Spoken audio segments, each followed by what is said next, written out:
तो क्या आप जानते हैं एमपीपीएससी क्रैक करने का सीक्रेट क्या है?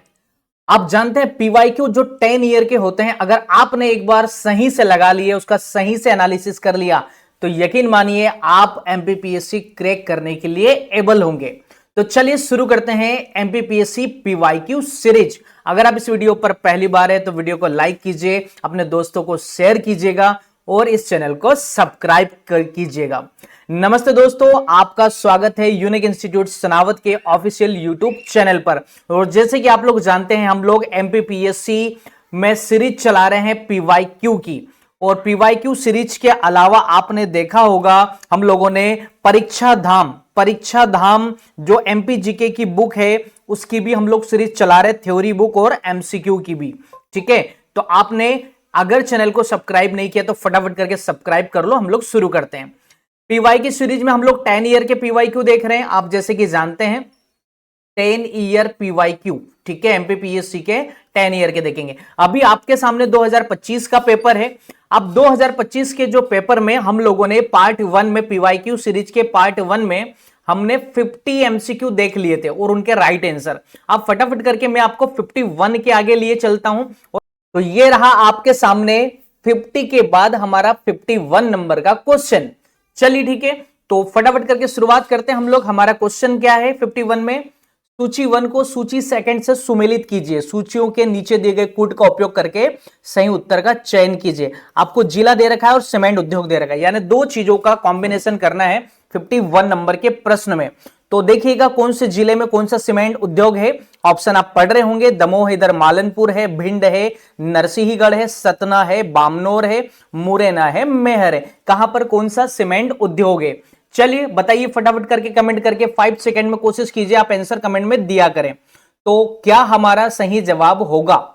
चलिए फटाफट करके आपने एनालिसिस क्वेश्चन को किया होगा। तो 51 नंबर के क्वेश्चन का आंसर होने वाला है ए, यानी फर्स्ट का 2 बोले तो ये वाला दमोह नरसिंहगढ़, यानी दमोह में है ना जो सीमेंट उद्योग है ना, नरसिंहगढ़ में है। ठीक है, भिंड की बात करेंगे हम लोग। ठीक है, यहां पर दूसरे का पहला है, यानी भिंड में होगा मालनपुर। ठीक है, तीसरे में चौथा होगा। ठीक है, सतना में मेहर, और फोर्थ में आप समझ ही गए होंगे कौन सा होने वाला है, तीसरा, यानी मुरैना में होगा बामनोर। ठीक है, तो ये मैंने आपको राइट आंसर बताया। चलिए बढ़ते हम लोग अगले सवाल की ओर। 52 नंबर का हमारा प्रश्न है, सिंगरौली जिले के महान एल्यूमिनियम प्लांट के संबंध में निम्नलिखित कथनों के आधार पर नीचे दिए गए कूट से सही उत्तर का चयन कीजिए। अब आपको यहां पर क्या हो रहा है, यहां पर एक प्रश्न दे रखा है, कूट के फॉर्म में दे रखा है, 4 सेंटेंस है, आपको पढ़ना है और कूट के फॉर्म में जवाब देना है कि कौन कौन से सेंटेंस सही है, कौन से गलत है। तो पहला क्या है, सिंगरौली जिले के बरगवा के निकट महान एल्यूमिनियम प्लांट अवस्थित है। उत्पादन 2013 से प्रारंभ हुआ।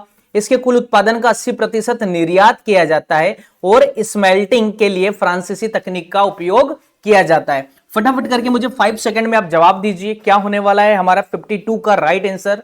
तो चलिए मैं बता देता हूं, 52 का राइट आंसर होगा सी, यानी पहला, दूसरा और चौथा सही है। यहां पर तीसरा वाला गलत है। ठीक है, सिंगरौली जिले के बरगवा के निकट महान एल्यूमिनियम प्लांट स्थित है, याद रखिएगा। ठीक है, इसका स्टार्टिंग हुआ था 2013 से प्रारंभ हुआ था। स्मेल्टिंग के लिए फ्रांसीसी तकनीक का उपयोग किया जाता है। चलिए ठीक है, तो सेकंड सेंटेंस से गलत है। अब हम बढ़ते हैं 53 नंबर के प्रश्न की ओर। 53 नंबर का हमारा क्वेश्चन क्या है, निम्नलिखित में से कौन से मध्य प्रदेश के विशेष रूप से कमजोर जनजातीय समूह के अंतर्गत नहीं आते हैं? नेगेटिव क्वेश्चन पर बिल्कुल आपको बहुत गौर करना, फोकस करना है। ऐसे प्रश्नों में अक्सर आप कंफ्यूज होते हैं। तो 53 नंबर के प्रश्न का राइट आंसर क्या होगा, सहरिया, बेगा, भारिया। तो मैंने आपको एक ट्रिक बताई थी, है ना, यहां पर हमारा राइट आंसर होने वाला डी, असुर नहीं होगा, यानी ये पिछड़ी जनजातियों में मध्य प्रदेश में सम्मिलित नहीं है। ठीक है, तो बेगा, भारिया और सहरिया ये मध्य प्रदेश की सबसे पिछड़ी जनजातियां हैं। चलिए 54 नंबर का क्वेश्चन हम लोग समझते हैं क्या है हमारा 54 नंबर का क्वेश्चन। छिंदवाड़ा जिले के पातालकोट में कौन सी जनजाति का बाहुल्य है? छिंदवाड़ा जिले के पातालकोट में कौन सी जनजाति पाई जाती है? भील है, भारिया है, खेरवार है, उराव है। बताओ 54 नंबर का आंसर कमेंट करके। जो भी आपको आंसर पता है आपको यहां पर देते रहना है। और इस चैनल पर अगर आप पहली बार आ रहे हैं तो चैनल को जरूर सब्सक्राइब करो, क्योंकि एमपीजी के परीक्षा धाम थ्योरी बुक की सीरीज भी चला रहे हैं और एमसीक्यू भी लेटेस्ट बुक की। आप आने वाली किसी भी एमपी के एग्जाम को दे रहे हो या एमपीपीएससी स्पेशली टारगेट कर रहे हो तो आपके लिए सीरीज बहुत ही महत्वपूर्ण होने वाली है। तो हमारा सही जवाब होगा 54 का option number B, Bharia. Madhya Pradesh के जो छिंदवाड़ा जिला है, जिसका है ना आप लोग जानते हैं क्षेत्रफल में सबसे बड़ा जिला है, पातालकोट में वहां पर जो जनजाति है ना, याद रखिएगा वहां पर भारिया का बहुलता आपको देखने के लिए मिलता है। चलिए 55 नंबर के क्वेश्चन की ओर हम बढ़ते हैं। पीआर श्रीजेश को अपने कैरियर में निम्नलिखित में से कौन सा पुरस्कार नहीं मिला? आपने देखा अक्सर नेगेटिव क्वेश्चन पूछे जाते रहे। अर्जुन पुरस्कार, ध्यानचंद्र खेल रत्न पुरस्कार, पद्म भूषण और द्रोणाचार्य पुरस्कार। तो 55 का सही जवाब होगा डी, द्रोणाचार्य पुरस्कार। 55 का राइट आंसर क्या होने वाला है? डी, यानी पीआर श्रीजेश को ये पुरस्कार मिले हैं। कौन कौन से मिले हैं? तो आपने देखा एक अर्जुन पुरस्कार मिला है, क्या है ना, ध्यानचंद खेल रत्न पुरस्कार मिला है और पद्म भूषण मिला है, लेकिन कौन सा नहीं मिला?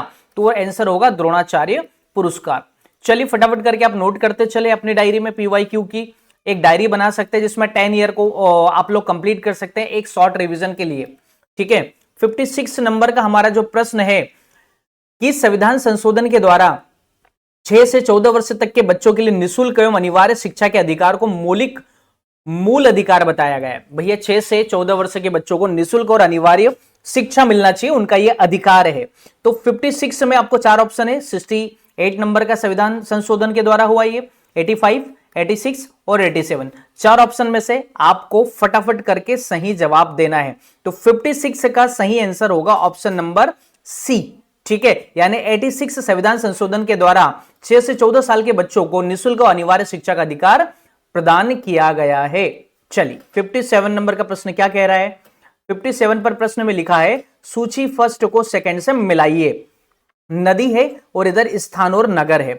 बेतवा नदी, ठीक है, इधर है। कौन सा नगर या स्थान पर स्थित है? बालाघाट, ताप्ती, उज्जैन और क्षिप्रा, मुल्ताई, बैनगंगा, ओरछा। आपको फिर से कूट में जवाब देना है। ऐसे प्रश्नों में आपको अगर एक भी पता है तो आप सही आंसर तक पहुंच जाते हैं, यही इसका टेक्निक है। चलिए ठीक है, तो यहां पर 57 नंबर का आपको आंसर देना है। तो करेक्ट आंसर क्या होने वाला है? फटाफट कमेंट करो आप लोग। 57 का राइट आंसर क्या होगा? तो सही आंसर होगा डी। पहले का क्या हो जाएगा? चौथा हो जाएगा। ठीक है, यानी बेतवा नदी कहां पर है? ओरछा में। ठीक है, बेतवा का जो बहाव है ओरछा में आपको देखने के लिए मिलेगा। और यहां पर है ना दूसरे में मिलेगा तीसरा, यानी ताप्ती नदी मुल्ताई से निकलती है। ठीक है, और क्षिप्रा के बारे में आप बात करेंगे तो उज्जैन। और वैनगंगा का क्या हो जाएगा यहां पर? बालाघाट। वैनगंगा का क्या हो जाएगा? बालाघाट। तो आपने देखा नदियों और उनके स्थान का जो हमें पेयर बनाना था वो कैसे बनाना है। अगर आपको एक भी पता होता है तो आप बाकी बना सकते हैं। ठीक है, चलिए फटाफट करके हम लोग 58 की ओर बढ़ते हैं। मध्य प्रदेश की जो जलवायु है के संबंध में आपको सही उत्तर का चयन करना है। यानी आपको जलवायु के संबंध में 3 से 4 सेंटेंस दे रखे हैं, इसलिए आप लोगों को जो भी टॉपिक पढ़ना है हर इंफॉर्मेशन को प्रॉपर वे में लर्न करना है। पहला सेंटेंस है प्रदेश में अधिकांश वर्षा मानसून से होती है। शीतकाल में वायु की गति ग्रीष्मकाल एवं वर्षा ऋतु की अपेक्षा तीव्र होती है। और प्रदेश में मानसूनी वर्षा के विवरण पर समुद्र से दूरी भी प्रभाव पड़ता है। पंचमढ़ी में ग्रीष्मकाल में तापमान समुद्र तल से ऊंचाई से संबंधित है। तो 4 सेंटेंस दे रखे हैं, कौन से सही उत्तर है आपको कुट में जवाब देना है। तो चलिए फटाफट करके 58 का सही जवाब दीजिए। तो हमारा सही आंसर होगा ऑप्शन नंबर सी। पहला, तीसरा और चौथा सही है, यानी यहां पर दूसरा गलत है। ये वाला और ये वाला। तो क्या है? प्रदेश में अधिकांश वर्षा मानसून से होती है। इनको लर्न करना है। पीवाईक्यू से क्या सीखना है? आपको उनको अच्छे से लर्न करना है, हर एक ऑप्शन को, और है ना उनके राइट आंसर को। यहां पर प्रदेश में मानसूनी वर्षा के विवरण पर समुद्र से दूरी भी प्रभाव पड़ता है। पंचमढ़ी में ग्रीष्मकाल में तापमान समुद्र तल से ऊंचाई से संबंधित है। चलिए ठीक है, तो आपको मैंने बताया 58 का आंसर। बढ़ते हैं 59 नंबर के प्रश्न की ओर। क्या है हमारा 59? फिर से कूट में। आपने देखा हो काफी प्रश्न कूट में पूछे जाते हैं। अगर कूट वाले प्रश्न आ रहे हैं तो आपको मैंने क्या कहा, एक ट्रिक है जिसके माध्यम से आसानी से आप बता भी सकते हैं। अगर 4 में से आपको एक भी पता है तो आप राइट आंसर तक गेस कर पहुंच सकते हैं। प्रश्न है सूची 1 को सेकंड से मिलाइएगा और सही का चयन कीजिएगा। यहां पर खनिज दे रखा और प्रमुख क्षेत्र, खनिज और प्रमुख क्षेत्र, तांबा मंदसौर से संबंधित है, हीरा शहडोल से, स्लेट बेहर, बॉक्साइट हिनोता। आपको यहां पर कूट में जवाब देना है। चलिए बताओ इसमें से कौन सा आप लोगों को पता है, कौन से ऑप्शन के बारे में आपको जानकारी है। अगर एक भी आपको पता है तो आप आसानी से सही आंसर तक पहुंच जाओगे। चलिए मैं थोड़ा सा इसको ऊपर कर देता हूं, है ना, ताकि आपको ऑप्शन नजर आ जाए। हमारा प्रश्न कौन सा है, याद रखिएगा 59 है। कौन सा प्रश्न है, 59। 59 का राइट आंसर होने वाला है, अगर आप कमेंट करेंगे तो बहुत अच्छी बात होगी, बी। बी में मतलब यहां पर लिखा है पहले का तीसरा, ये हो जाएगा तीसरा। तांबा कहां मिलेगा, बेहर में, है ना। और दूसरे का क्या होने वाला है, चौथा। हीरा कहां मिलेगा, दूसरे का चौथा मतलब हिनोता में। और स्लेट यानी कि तीसरे का पहले से संबंध है, तीसरे का पहले से, स्लेट मंदसौर में है ना, जहां पर उत्पादन होता है स्लेट जो बच्चे लिखते हैं। और चौथे का होगा दूसरा, दूसरा बोले तो बॉक्साइट मिलेगा आपको शहडोल में। अगर इनमें से एक भी पता है तो आप देख लेंगे कि भैया मान लो अगर सपोज उदाहरण के लिए आपको पता है हीरा, हीरा कहां मिलता है, हिनोता में, तो आप देखेंगे दूसरे में चौथा कहां पर है, दूसरे में चौथा कहां पर है, तो सिर्फ आई थिंक एक ही ऑप्शन में आपको मिल रहा है। यहां पर तो नहीं मिला ये दूसरे का चौथा, है ना, यहां पर भी यहां मिल रहा है और यहां पर नहीं मिल रहा है। अगले ऑप्शन को भी आप चेक कर लेंगे। इस टाइप से एक से ही आपको हिंट्स मिल जाती है और आप अपने राइट आंसर की ओर पहुंच जाते हो। चलिए 60 नंबर का हमारा प्रश्न है, एक जिला एक उत्पाद योजना के तहत छतरपुर का प्रमुख उत्पाद क्या है। भाई आपको बहुत सारे जो जीआई टैग जिन जिलों को मिलते हैं उनको बहुत अच्छे से लर्न करना है। एक जिला एक उत्पाद योजना के तहत छतरपुर में क्या उत्पादन होता है। तो 60 नंबर के प्रश्न का जवाब दीजिए, ऑप्शन नंबर सी हमारा राइट आंसर होगा। 60 का सी, लकड़ी के फर्नीचर। छतरपुर में लकड़ी के फर्नीचर ज्यादा से ज्यादा बनाए जाते हैं, तो यह हमारा सही जवाब है। चलिए हम बढ़ते हैं 51 नंबर के क्वेश्चन की ओर, ठीक है। चलिए 51 नहीं, सॉरी 61, हमारा अगला सवाल है 61। आलाखंड के लेखक कौन है, आलाखंड के लेखक कौन है। चंद्र बरदाई, राजशेखर, परमादिदेव, है ना, और जगनीक। तो फटाफट करके बताओ, अगर आपको पता है तो जल्दी जल्दी कमेंट करो, मैं देखूंगा आपके कमेंट और उनका रिस्पॉन्स भी करूंगा, चाहे आप ये वीडियो कभी भी देख रहे हो। साथ ही आप अपना नाम कमेंट बॉक्स में लिखना न भूलें। और अगर आपको एक कंप्लीटली 10 ईयर का पीवाईक्यू सीरीज में पार्टिसिपेट करना है, एमपीजी के थ्योरी बुक की सीरीज में, परीक्षा बोध की सीरीज में पार्टिसिपेट करना है, या कंप्लीटली परीक्षा बोध के एमसीक्यू करना है, परीक्षा बोध नहीं, कौन सी, परीक्षा धाम की बात कर रहा हूं, ठीक है, परीक्षा धाम बुक की, राइट। चलिए ठीक है, तो यहां पर हमारा राइट आंसर क्या होगा, 61 का होगा जगनीक। आलाखंड के लेखक कौन है, तो जगनीक है हमारा राइट आंसर। चलिए 62 को देखते हैं, निम्नलिखित में से कौन सी पुस्तक केशव दास द्वारा लिखी गई है। केशव दास ने कौन सी पुस्तक लिखी है, 4 ऑप्शन, रामचंद्रिका, कवि प्रिया, रतन बाउनी, राम रसायन। 62 का फटाफट करके कमेंट करके जवाब दो। हमारा फिर से राइट आंसर होने वाला है डी। केशव दास जो लेखक हैं उन्होंने राम रसायन करके किताब लिखी है, याद रखिएगा। चलिए ठीक है, बढ़ते हैं हम लोग 63 नंबर के क्वेश्चन की ओर। हमारा प्रश्न है, मध्य प्रदेश में मांगतेश्वर मंदिर कहां पर स्थित है। ठीक है, मांडू, चित्रकूट, त्रिपुरी, खजुराहो। जल्दी जल्दी कमेंट करो फटाफट। 63 का राइट आंसर है हमारे सामने डी। यहां पर भी आपका राइट आंसर 63 में क्या होने वाला है, डी, खजुराहो। मध्य प्रदेश में मांगतेश्वर मंदिर कहां पर है, तो खजुराहो। आपको मध्य प्रदेश के प्रमुख मंदिर याद करना, उनका स्थान याद करना है। चलिए 64 में देखते हैं, कौन सी मानव शरीर में सबसे छोटी मांसपेशी है, सबसे छोटी हड्डी कौन सी, यह जानते हैं आप क्या। मानव शरीर की सबसे छोटी हड्डी और बड़ी हड्डी कौन सी, अगर आप जानते हो तो कमेंट करके मुझे जरूर बताइएगा। तो यहां पर है ए ऑप्शन बाइसेप, है ना, सार्टोरियस और स्टेपिडियस और ट्राइसेप। तो आपको 4 ऑप्शन दे रखे हैं, सही जवाब देना है 64। तो सही जवाब होगा ऑप्शन नंबर सी। 64 का सही जवाब क्या होगा, ऑप्शन नंबर सी, स्पेडिडियस। ठीक है, मानव शरीर में सबसे छोटी मांसपेशियां मानी जाती है। चलिए ठीक है, 65 में क्या लिखा है। अगला सवाल है, मध्य प्रदेश के किस क्षेत्र में मनसूखा लोक नाट्य प्रचलित है। आपको मध्य प्रदेश के प्रमुख लोक गायन, लोक नाट्य सब कुछ रटना है, बहुत ही इंपॉर्टेंट है ये। पूर्वी निमाड़ में, मालवा में, बघेलखंड में, पश्चिमी निमाड़ में।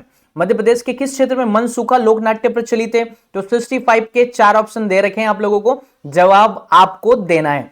तो 65 का सही आंसर होगा सी, बघेलखंड में मन सुखा, मन सुखा मन को सुख देने वाला, ठीक है, बघेलखंड में आपको मिलेगा। चलिए ठीक है, 65 के बाद अब हम बात करते हैं 70 नंबर के 66 वाले प्रश्न पर। 66 वाला हमारा प्रश्न है, सत्कार्यवाद किस दर्शन का मुख्य आधार है? सत्कार्यवाद किस दर्शन का मुख्य आधार है? वैशेषिक दर्शन, मीमांसा दर्शन, सांख्य दर्शन, न्याय दर्शन, 4 दर्शन दे रखे हैं, आपको बताना सत्कार्यवाद किस दर्शन का मुख्य आधार है। तो 66 का राइट आंसर होने वाला है सी, सांख्य दर्शन का। कौन सा होने वाला है? सांख्य दर्शन का। चलिए 67 देखते हैं, किस आश्रम में रहते हुए मनुष्य को 5 पंच महायज्ञों का अनुष्ठान करना पड़ता है? किस आश्रम में रहते हुए मनुष्य को 5 महायज्ञों का अनुष्ठान करना होता है? ब्रह्मचर्य आश्रम, गृहस्थ आश्रम, वानप्रस्थ आश्रम और संन्यास आश्रम। ठीक है, 4 आपको आश्रम दे रखे, सही जवाब देना है। तो बताइए फटाफट करके, 67 का जवाब हमारा राइट आंसर होगा बी। 67 का राइट आंसर होगा बी, गृहस्थ आश्रम। यानी कि गृहस्थ आश्रम में रहते हुए मनुष्य को 5 महायज्ञों का अनुष्ठान करना पड़ता था। यह प्राचीन समय की चर्चा कर रहे हैं हम लोग। ठीक, चलिए 68 नंबर के क्वेश्चन पर बढ़ेंगे हम लोग। तमिलनाडु में वैष्णव धर्म का प्रचार अलवार संतों द्वारा किया गया। अलवार संतों में एकमात्र महिला साध्वी कौन थी? भाई अलवार संतों में महिला साध्वी भी थी, उसका नाम क्या था? 4 ऑप्शन आपके सामने हैं, फटाफट करके मुझे जवाब दीजिए 68 का। तो चलिए मैं बता देता हूं, 68 का राइट आंसर होगा डी, अंडाल। क्या नाम होगा उसका 68 में? डी, अंडाल। ठीक है, चलिए बढ़ते हम लोग अगले सवाल की ओर। 2020-21-22 में इनमें से कौन सा राज्य देश में क्षेत्रफल में द्वितीय और दालों के उत्पादन में प्रथम रहा? आप जानते हैं क्षेत्रफल में दूसरा किसका स्थान है और पहला किसका स्थान है? ये बहुत अच्छे से आप जानते होंगे, बहुत ही आसान सवाल है। 69 का सही आंसर होगा डी। भाई क्षेत्रफल में पहला स्थान है राजस्थान का और दूसरा स्थान आता है हमारे प्यारे मध्य प्रदेश का, जिसे हृदय प्रदेश कहते हैं, है ना। और दालों के उत्पादन में प्रथम है हमारा मध्य प्रदेश।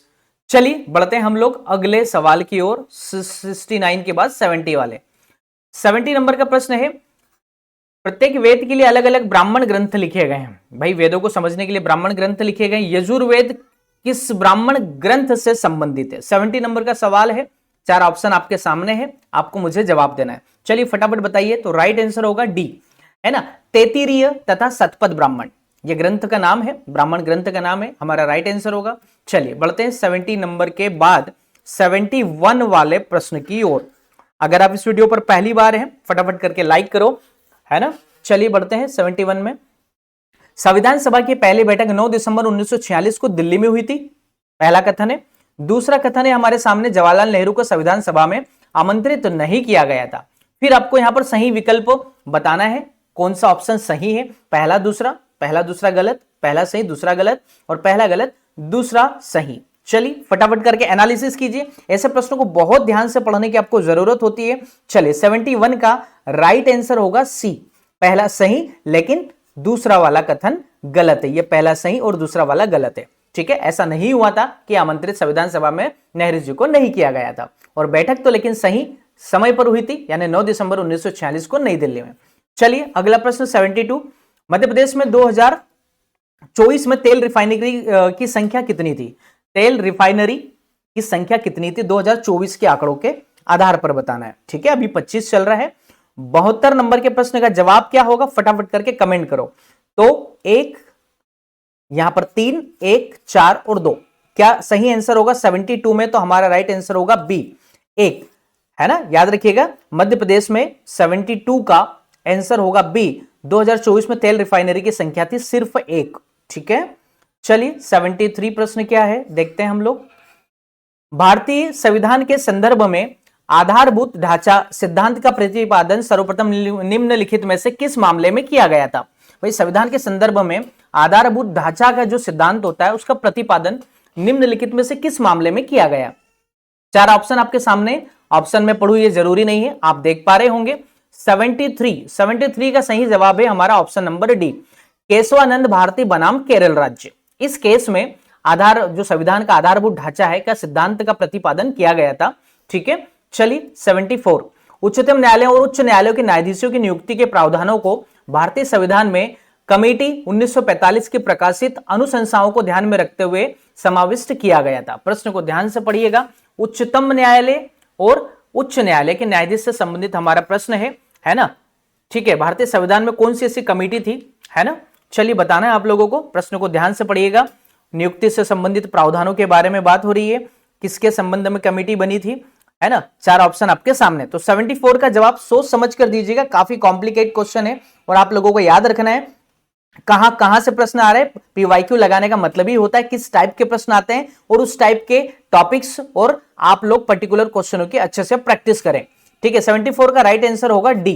ठीक है, 74 का राइट आंसर होगा डी। सप्रू यानी सर तेज बहादुर सप्रू, इसकी अध्यक्षता में, है ना, एक कमेटी बनी थी। ठीक है, जो किससे संबंधित थी? उच्चतम न्यायालय और उच्च न्यायालयों के न्यायाधीशों की नियुक्ति के संबंध में था। चलिए 75 नंबर के प्रश्न को हम लोग देखते हैं। वर्तमान समय में भारतीय संविधान में संपत्ति के अधिकार को निम्नलिखित में से किस रूप में स्वीकार किया गया है? भाई संपत्ति का अधिकार आपने जो पहले दिया जाता था, हमारे पॉलिटी में पढ़ा होगा, अब उसको एक अन्य रूप दे दिया गया है, किसी और के अंतर्गत शामिल कर लिया है। तो 74 में, फिर 75 में आपको 4 ऑप्शन दे रखे हैं। क्या राइट आंसर होगा? तो हमारा राइट आंसर होगा कानूनी अधिकार। 75 का क्या होगा? कानूनी अधिकार। अब संपत्ति के अधिकार को अलग से नहीं दर्शाया गया है, आपको कानूनी अधिकार की अंतर्गत उसको रख दिया गया है। ठीक है, चलिए 76 नंबर के प्रश्न की ओर फटाफट बढ़ते हैं हम लोग। 76 नंबर का हमारा प्रश्न क्या है, चलिए देखते हैं। प्रश्न है 2021 में भारत के कौन से राज्य में वन क्षेत्र सर्वाधिक था? वन जो क्षेत्र है सर्वाधिक था, 21 की बात कर रहे हैं, फटाफट करके बताइएगा। वनों का राज्य भी मध्य प्रदेश को वैसे कहा जाता है ना, आप लोग जानते हैं, तो आंसर देना आपके लिए 76 का आसान होगा। तेंदुपत्ता राज्य, वन राज्य, है ना, बाघ प्रदेश, काफी हीरा प्रदेश, काफी नाम दे रखे जो हमने हमारी क्लास में, डिटेल क्लास में, एमपी जीके की परीक्षा धाम थ्योरी बुक में पढ़ा था।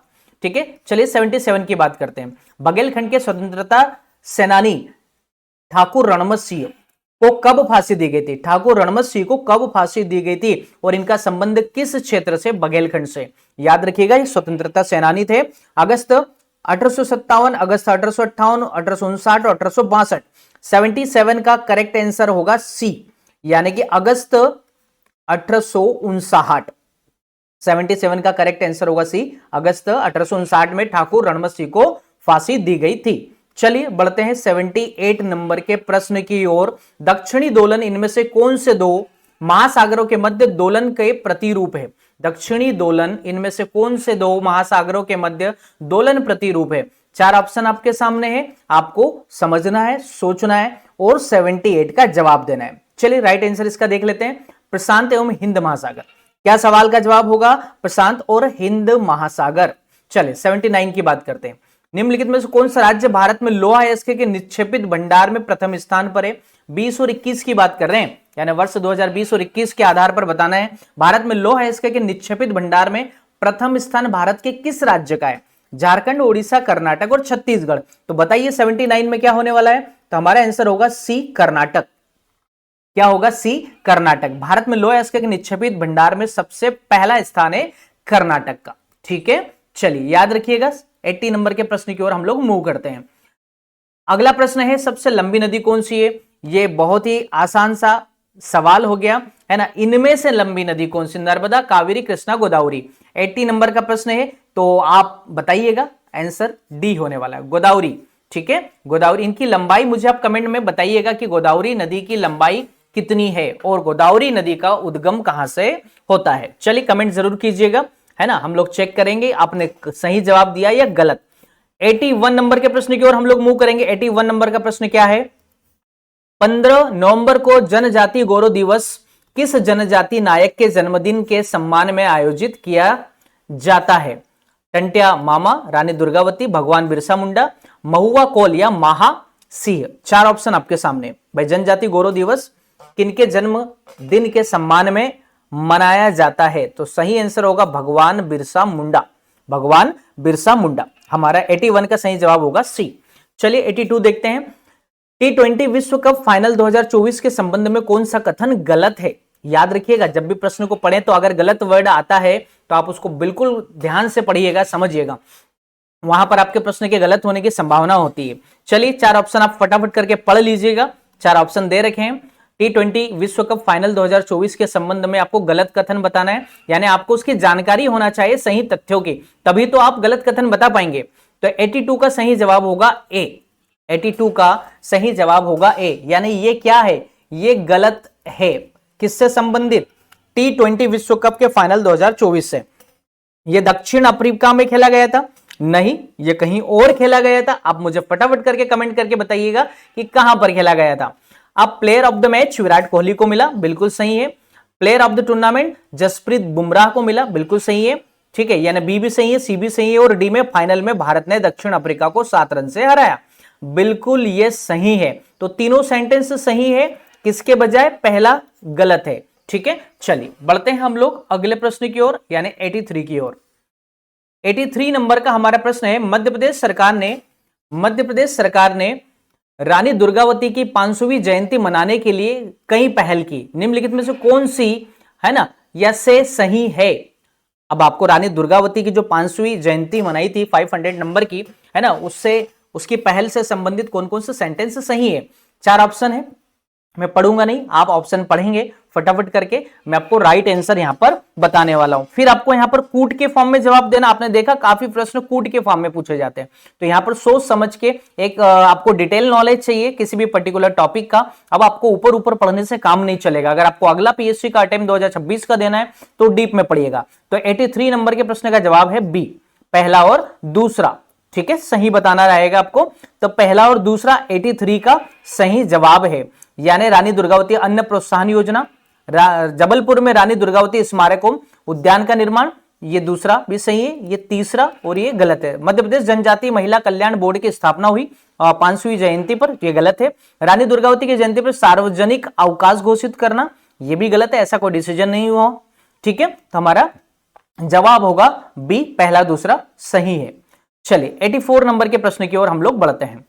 प्रश्न है हमारा, वर्ष 2023 के लिए मध्य प्रदेश सरकार के प्रतिष्ठित किशोर कुमार सम्मान के प्राप्तकर्ता कौन थे? भैया 23 में किशोर कुमार सम्मान, मध्य प्रदेश में पुरस्कार, सम्मान, करंट अफेयर्स के, आपको सारी चीजें याद करना है अगर आप किसी भी कॉम्पिटेटिव एग्जाम दे रहे हैं तो। इनकी एक लिस्ट बना लो। चलिए ठीक है, तो आपके सामने 4 ऑप्शन है, ए बी सी डी। आप मुझे फटाफट करके बताइए किशोर कुमार सम्मान 2023 में एमपी सरकार के द्वारा किसे दिया गया था? 84 का सही जवाब होगा सी, राजकुमार हिरानी को। 84 का सही जवाब होगा सी, राजकुमार हिरानी को। चलिए 85 नंबर का प्रश्न क्या है? अंतरराष्ट्रीय पर्यटन 27 सितंबर 2024 को मध्य प्रदेश के 3 गांवों को भारत सरकार के पर्यटन मंत्रालय द्वारा उनके उत्कृष्ट सतत पर्यटन प्रयासों के लिए मान्यता दी गई। निम्नलिखित में से कौन सा गांव उनमें नहीं था? देखिएगा, नेगेटिव क्वेश्चन क्या मांगता है? एक कंप्लीट इंफॉर्मेशन मांगता है। आपको उस पर्टिकुलर क्वेश्चन की, टॉपिक की पूरी जानकारी चाहिए, अदरवाइज आप सवाल का जवाब गलत कर सकते हो। ठीक है, चलिए 4 ऑप्शन आपके सामने, फटाफट करके बताइएगा। भारत सरकार के पर्यटन मंत्रालय ने उनके उत्कृष्ट सतत पर्यटन प्रयासों के लिए मान्यता दी, और वो कौन सा गांव उसमें नहीं था? कितने गांवों को दी? 3 गांवों को दी। ठीक है भाई, उत्कृष्ट पर्यटन के क्षेत्र में। अब 85 का सही जवाब होगा डी, कौन सा नहीं था? तो यहां पर भैया कौन सा नहीं था? घोघरा नहीं था, प्राणपुर था, है ना, साबरवानी था और लाडपुरा खास था। ये 3 थे, लेकिन ये नहीं था, ये याद रखिएगा। 85 का आंसर क्या होने वाला है? डी। चलिए अब 86 नंबर के क्वेश्चन की ओर फटाफट करके हम लोग बढ़ते हैं और 100 क्वेश्चन तक पहुंचते हैं। 86 है हमारा, राष्ट्रीय अंतरिक्ष दिवस कब मनाया जाता है? राष्ट्रीय अंतरिक्ष दिवस कब मनाया जाता है? तो बहुत आसान सा प्रश्न है। 86 का आंसर होगा सी, 23 अगस्त। कब मनाया जाता है 86 का? 23 अगस्त। चलिए 87 की ओर बढ़ते हैं। भारत सरकार ने पर्यावरण की गुणवत्ता की रक्षा और सुधार के लिए पर्यावरण अधिनियम कब पारित किया? पर्यावरण संरक्षण अधिनियम कब पारित किया भारत सरकार ने? ठीक है, 87 का सही जवाब होगा बी, 1986 में, 1946 में पर्यावरण के लिए भारत सरकार ने अधिनियम पारित किया था। तो 87 का क्या होगा? बी। चलिए 88 की ओर बढ़ते हैं। 88 नंबर का क्वेश्चन है हमारा, समुदायों का वह संपूर्ण क्रम जो किसी दिए गए क्षेत्र में क्रमिक रूप से बदलता है कहलाता है। ठीक है, प्रश्न समझे आप? समुदायों का वह संपूर्ण क्रम जो किसी दिए गए क्षेत्र में क्रमिक रूप से बदलता है क्या कहलाता है? यानी धीरे धीरे जिसमें चेंजेस होता है। ठीक है, 4 ऑप्शन आपके सामने है, फटाफट करके रीड करो और मुझे 88 का सही जवाब दो। चलिए बता देता हूं, ऑप्शन बी क्रमक, है ना, उसे क्या कहा जाता है? क्रमक कहा जाता है। तो 88 का सही जवाब होगा बी। यहां पर 89 नंबर का प्रश्न है, भारतीय पेट्रोलियम संस्थान कहां पर स्थित है? बहुत आसान सा सवाल है, शायद आप बता पाएंगे। तो ये देहरादून में स्थित है। 89 में आंसर होगा डी। चलिए 90 नंबर के सवाल की ओर हम लोग बढ़ते हैं। अभी तक अगर आपने वीडियो को लाइक नहीं किया है तो वीडियो को लाइक कर दो, अपने दोस्तों को जरूर शेयर करो, क्योंकि यहां पर इस सीरीज में आपको 10 सालों के PYQ मिलने वाले एमपीपीएससी के लिए। ठीक है, चलिए 89 नंबर का मैंने अभी प्रश्न आपको बताया, भारतीय पेट्रोलियम संस्थान कहां पर स्थित है? तो क्या जवाब बताया? देहरादून। 90 नंबर में मध्य प्रदेश में वित्तीय वर्ष 2011-12 से 23-24 तक चालू कीमतों पर प्रति व्यक्ति आय कितनी है? ठीक है, चालू कीमतों पर प्रति व्यक्ति आय कितनी है, तो अब आपको बताना है। ठीक है, ए बी सी डी, ये फिर 4 ऑप्शन आपके सामने है। 90 का सही जवाब होगा सी, लगभग 4 गुना। चालू कीमतों पर प्रति व्यक्ति आय कितनी बड़ी है? तो 4 गुना बड़ी है, 4x बड़ी है। ठीक है, याद रखिएगा। 91 नंबर के प्रश्न की ओर हम लोग मूव करते हैं। 91 नंबर का प्रश्न क्या है हमारा? आपने पीएससी दिया होगा 2025 का, आपके पास शायद पेपर होगा, तो आप मैच कर लीजिएगा। सेट ए हम लोग सॉल्व कर रहे हैं। राष्ट्रीय किशोर स्वास्थ्य कार्यक्रम में किस आयु वर्ग के बच्चे या किशोर सम्मिलित है? ठीक है, राष्ट्रीय किशोर स्वास्थ्य कार्यक्रम में किस आयु वर्ग के बच्चे या किशोर सम्मिलित है? 4 ऑप्शन आपके सामने, फटाफट करके कमेंट करके मुझे आंसर दीजिए। तो हमारा राइट आंसर होगा 91 का डी, 10 से 19 वर्ष के। राष्ट्रीय किशोर स्वास्थ्य कार्यक्रम में 10 से 19 वर्ष के बच्चे सम्मिलित है। चले 92, विधि एवं न्याय मंत्रालय भारत सरकार द्वारा भारत के राजपत्र में प्रकाशित द बायोलॉजिकल डाइवर्सिटी है ना अमेंडमेंट एक्ट, जैव विविधता संशोधन अधिनियम 2023 किस दिनांक को प्रकाशित किया गया? चलिए बताना है आपको, है ना। बायोलॉजिकल डाइवर्सिटी अमेंडमेंट जो एक्ट के बारे में, वो कब प्रकाशित किया गया था भैया, ये बताना है। तो 92 का सही जवाब होगा सी, 3 अगस्त को प्रकाशित किया गया। आपको फैक्चुअल डेटा जो डेट है, सन है, उनको बहुत अच्छे से याद करना है। हो सके तो उनके एक अलग नोट्स या डायरी बना लेना है, ताकि आप उनको बार बार रिवीजन कर पाए। चलिए 93 की ओर हम लोग बढ़ते हैं। अगला प्रश्न है हमारा 93 नंबर का, national disaster response force academy, राष्ट्रीय आपदा मोचन बल अकादमी की स्थापना किस शहर में की गई है? भैया राष्ट्रीय स्तर पर जो भी आपदा होती है हमारे देश में, उनको है ना संभालने के लिए एक अकादमी बना दी गई है। ठीक है, और वो किस शहर में है? 93 में आपसे ये पूछा है। ठीक है, चलिए फटाफट करके बताइए 93 का। तो सही जवाब होगा ए, नागपुर। 94 है, डॉक्टर विष्णुधर श्रीधर वाकण, डॉक्टर विष्णु श्रीधर वाकणकर ने भीमबेटका के शैल आश्रयों की खोज कब की थी? यानी आपसे सन पूछ लिया, और देखो कितने नियरेस्ट सन है, इसलिए आप लोगों को पूरी डिटेल में अच्छे से चीजों को लर्न करना है। तो हमारा सही जवाब होगा 57-58 में, यानी डॉक्टर विष्णु श्रीधर वाकणकर ने भीमबेटका की जो खोज की थी, शैलाश्रयों की खोज की थी, वो 57 और 58 में, है ना, 57-58 में की थी। अब मुझे कमेंट करके ये बताइए, भीमबेटका मध्य प्रदेश के कौन से जिले में स्थित है? ठीक है, फटाफट करके कमेंट करो। चलिए 95 की ओर बढ़ते हैं। 95 नंबर का हमारा प्रश्न है, 95, राष्ट्रीय सिकल सेल एनीमिया उन्मूलन मिशन ने किस वर्ष तक सिकल सेल एनीमिया को भारत में समाप्त करने का लक्ष्य निर्धारित किया है? आपके सामने 4 ऑप्शन है। ठीक है, 4 ऑप्शन है, फटाफट करके कमेंट करना है और आंसर देना है। 95 का सही जवाब होगा डी, 2047 तक, यानी एनीमिया से हम लोग मुक्त हो जाएंगे 2047 तक। ठीक है, याद रखिएगा। अब बढ़ते हैं 96 प्रश्न की ओर। 96 नंबर का हमारा प्रश्न क्या है? 96 नंबर का हमारा प्रश्न है, उचेहरा कांस्य शिल्प का बड़ा केंद्र है, उचेहरा मध्य प्रदेश के किस जिले में स्थित है? ठीक है, बताइए 96 में उचेहरा किस जिले में स्थित है? वो है सतना जिले में, याद रखिएगा, सतना जिले में। 97 है, बाघ जिलाधार किस गुफा को रंग महल कहा जाता है? भाई आपने देखा होगा बाघ की गुफाएं धार में स्थित है ना, कौन सा नंबर की गुफाओं को, और टोटल कितनी गुफाएं, मुझे कमेंट करके बताइए। जिलाधार में बाघ की कुल कितनी गुफाएं हैं, ये कमेंट करना है, और कौन सा नंबर की गुफा को रंग महल कहा जाता है? तो 97 का आंसर होगा सी, चौथे नंबर की गुफा को कहा जाता है रंग महल। चलिए 98 की ओर बढ़ते हैं। 98 नंबर का हमारा प्रश्न क्या है, निम्नलिखित में कौन सी 2 श्रेणियों के मध्य नीलगिरी पहाड़ियां स्थित? नीलगिरी की जो पहाड़ियां है कहां पर स्थित है? तो सह्याद्री यानी पश्चिमी घाट एवं पूर्वी घाट के मध्य है नीलगिरी की पहाड़ी। ऑप्शन नंबर सी हमारा राइट आंसर होगा। 99 है, छतरपुर के चरण पादुका गोलीकांड में भीड़ पर गोली चलाने का आदेश किसने दिया था? तो ये होगा, है ना, जीटी फीसर। क्या होगा राइट आंसर, है ना, जीटी पीसर नामक एक अंग्रेज अधिकारी ने गोली चलाने का आदेश दिया था। चलिए ठीक है, 100 नंबर का प्रश्न है, टूरिया जंगल सत्याग्रह का नेतृत्व किसने किया?